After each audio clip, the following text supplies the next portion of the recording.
Hi, it's Miss Katie, and today we're going to do another online drawing class. Drawing with pastels on pastel paper today. We'll be looking at fruit, whatever kind of fruit you've got in your house, or in lieu of fruit, eggs, or something that repeats. I want to start with the materials because they're a little different.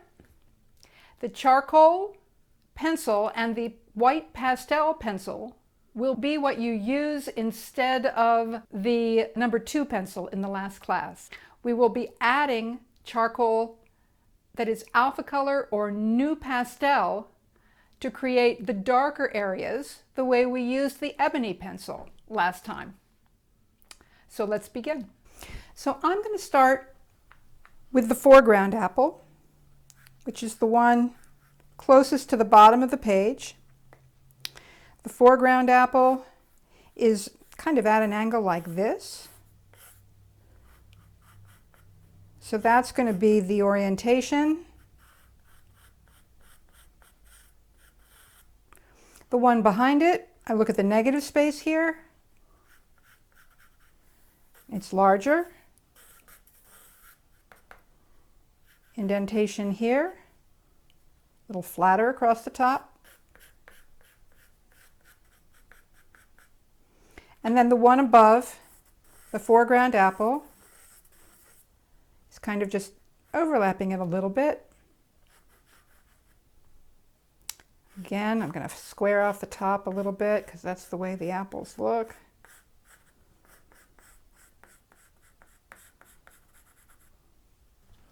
There's a gap, and here's apple number 4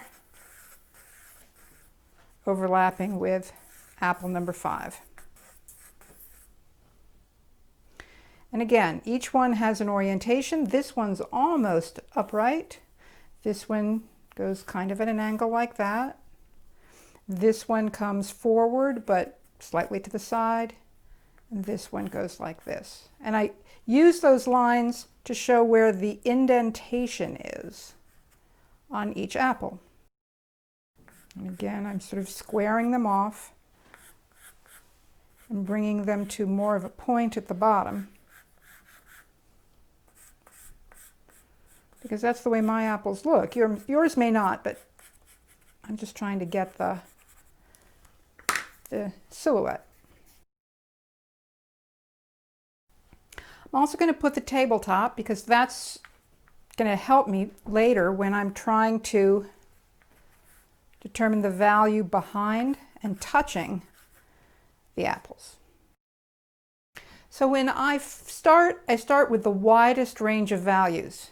So I have my white pastel, I have my dark pastel, and I'm going to put in first the lights and then the darks. And I'm squinting to get the very darkest dark. So that would be there. There's a small highlight on this side. I'm using both pink pearl erasers and kneaded erasers in this drawing, which pick up the dust.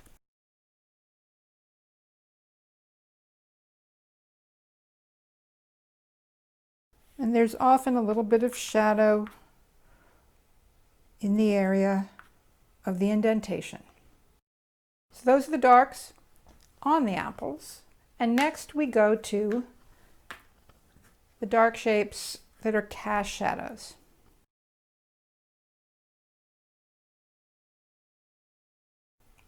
As you can see, using the charcoal pencil, I can get a slightly lighter line.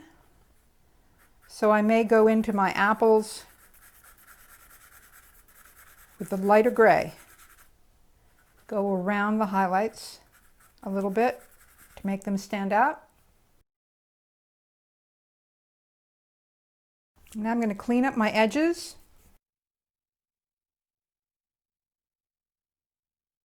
So I'm using the color of the paper as the middle value. So you sort of have to squint to see where the middle value is. There's a reflected light on this part of this apple. So I'm bringing it back to the color of the paper.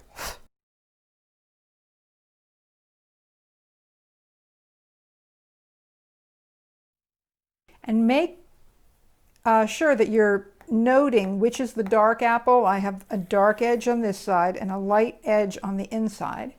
Enough of a platform for your apples not to feel like they're going to fall over. Like I have to have a flat enough surface and a shadow down there to say it's solid, it's not going to fall over. Now, one of the things that helps when you're in the middle of your drawing is to go around the apples that are coming off the table top. Here we have it. I'm not doing it very heavily, but what can happen is it can push your apples forward. And then maybe just lightly filling in above.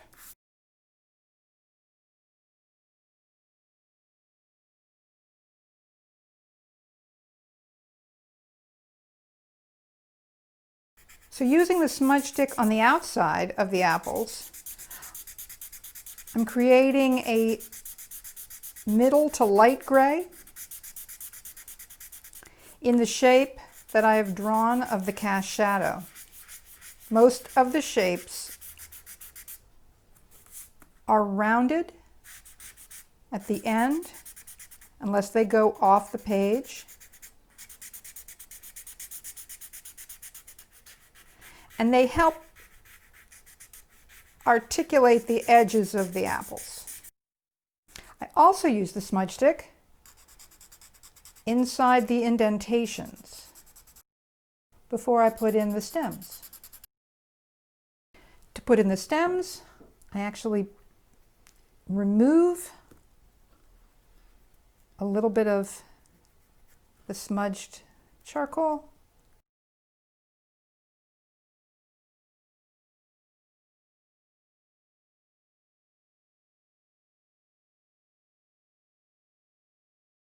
And sometimes if there's no stem, you see a variation in light. And make sure you put that variation in. And now I'm adding, with white pastel pencil, some of the smaller lights.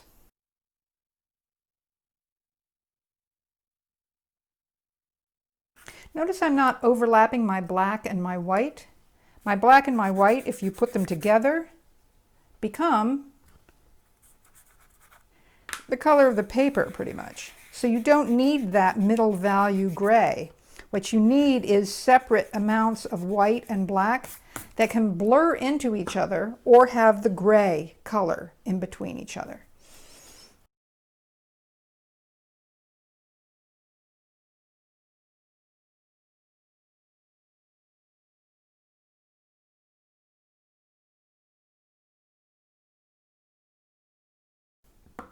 Now, if you need to smudge your white, most of the smudge sticks have black on them.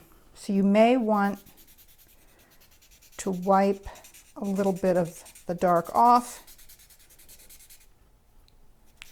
If you have a two-sided smudge stick, keep one side for white, the other side for black. But even this one, which has black on it, after I've rubbed it for a while,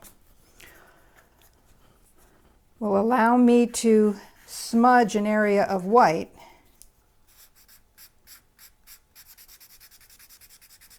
so that it's lighter than the paper.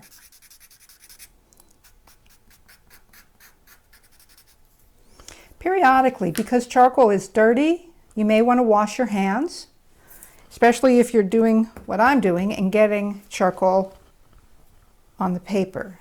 So I'm going to clean up the charcoal on the paper before going forward.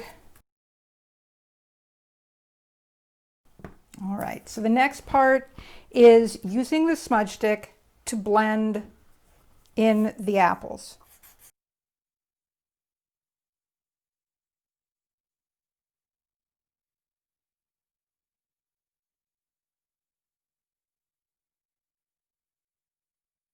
You also have to decide which is lighter, which is darker. If the edge of this apple is darker, substantially darker than what's behind it, you can darken it like this. And either use your finger or the smudge stick to fill that in. So this edge has to be darker. There's a little bit of light bouncing off this part of the apple. So I start knowing that that's the dark side of the apple and that I'll be coming over to this side and it'll be the light side of the apple. So this is a gradation. It's going to gradually get lighter as it moves across, and I can draw some of this over with my finger too to make the transition. Add a little bit more dark, because it really doesn't start getting light until kind of a crescent moon.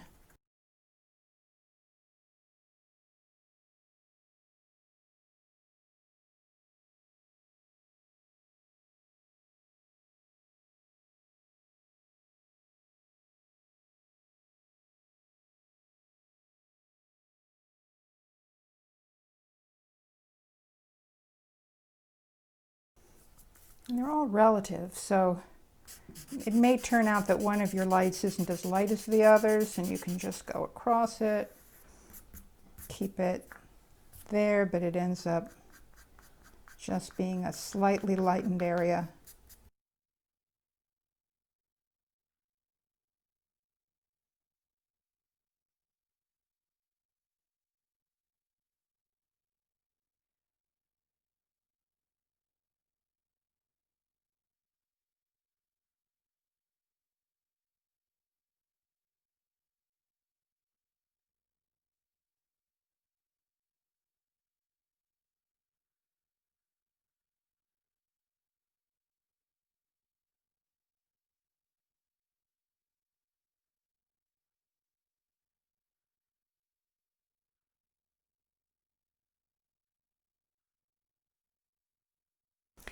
And the very last bit is removing some of the outer lines from the apple, because really the apple doesn't have a line all the way around it. What you can do is you can create a lost and found line. Like here, I go in and pare off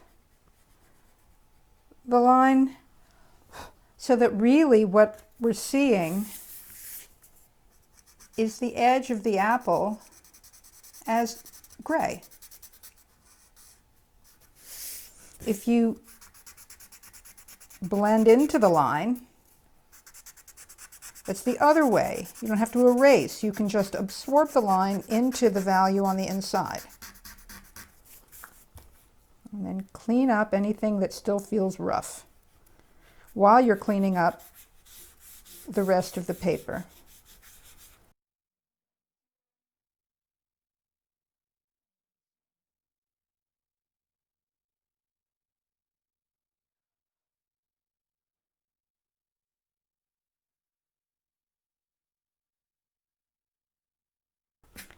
The last thing you do is you get farther away from it and kind of squint and see if anything stands out as something you need to change or fill in.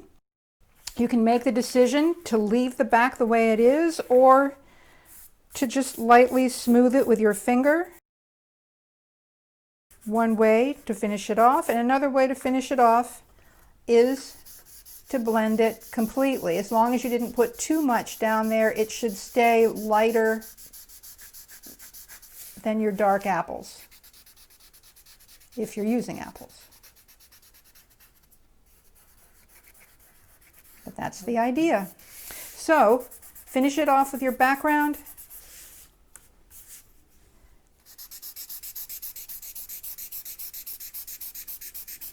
One way or another. And that's it.